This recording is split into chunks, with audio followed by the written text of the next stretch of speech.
कभी कभी अंधेरा इतना गहरा होता है कि लगता है अब कोई रास्ता नहीं, लेकिन वहीं जहां मनुष्य की शक्ति खत्म होती है, वहीं से ईश्वर का चमत्कार शुरू होता है। और प्रेरितों के काम अध्याय 12 इसी दिव्य हस्तक्षेप की कहानी है। यरूशलेम में एक कठिन समय शुरू हो चुका था। हेरोदेस राजा ने कलीसिया को सताने के लिए हाथ बढ़ाया।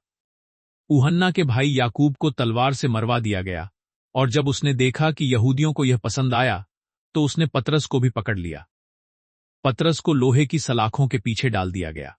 4-4 सिपाहियों की 4 टोली, 2 सैनिकों के बीच जंजीरों से बंधा हुआ पतरस, द्वार पर पहरेदार खड़े। सब कुछ ऐसा लग रहा था जैसे अब कोई उम्मीद नहीं, लेकिन कलीसिया रुक नहीं रही थी।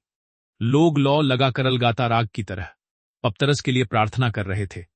ऐसी ही रात में जब पतरस गहरी नींद में था, अचानक एक तेज ज्योति से पूरी कोठरी भर गई।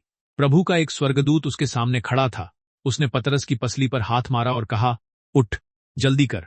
और उसी क्षण जंजीरें पिघलकर जमीन पर गिर गईं। स्वर्गदूत बोला, अपने जूते बांध, अपना वस्त्र पहन और मेरे पीछे आ। पतरस चलता गया, पहले पहरे से, फिर दूसरे से, और जब वे शहर के लोहे के फाटक तक पहुंचे, वह अपने आप खुल गया। वे दोनों बाहर निकले, एक गली पार की, और उतनी ही चुपचाप स्वर्गदूत गायब हो गए। तभी पतरस को समझ आया कि मेरे परमेश्वर ने मुझे बचा लिया। हेरोदेस की योजना टूट गई।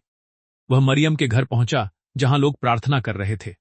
दरवाजा खटखटाया, दासी रूदे आई, पतरस की आवाज पहचानकर खुशी से पागल हो गई। दरवाजा भी नहीं खोला, अंदर भाग गई और सबको बताया। सबने कहा, तू पागल है। लेकिन जब उन्होंने दरवाजा खोला, पतरस सामने खड़ा था, और वे सब आश्चर्य से भर गए। सुबह होते ही सैनिकों में हलचल मच गई। पतरस कहां गया? उत्तर नहीं मिला। हेरोदेस ने पहरेदारों को मरवा दिया। कुछ समय बाद घमंड में भरा हेरोदेस राजसी वस्त्र पहनकर सभा में भाषण दे रहा था। लोग चिल्ला उठे, यह मनुष्य का नहीं, ईश्वर का शब्द है। और उसी क्षण, क्योंकि उसने परमेश्वर को महिमा नहीं दी, प्रभु का एक स्वर्गदूत उसे मार गया। वह कीड़ों से खा लिया गया। परंतु परमेश्वर का वचन बढ़ता गया, फैलता गया, रुक नहीं सका। प्रार्थना। हे प्रभु, आज हम मानते हैं कि चाहे जेल की जंजीरें हों, चाहे जीवन की कठिनाइयां, तू रास्ता खोलने वाला परमेश्वर है। हमें पतरस की तरह भरोसा दे और कलीसिया की तरह निरंतर प्रार्थना करने का हृदय दे।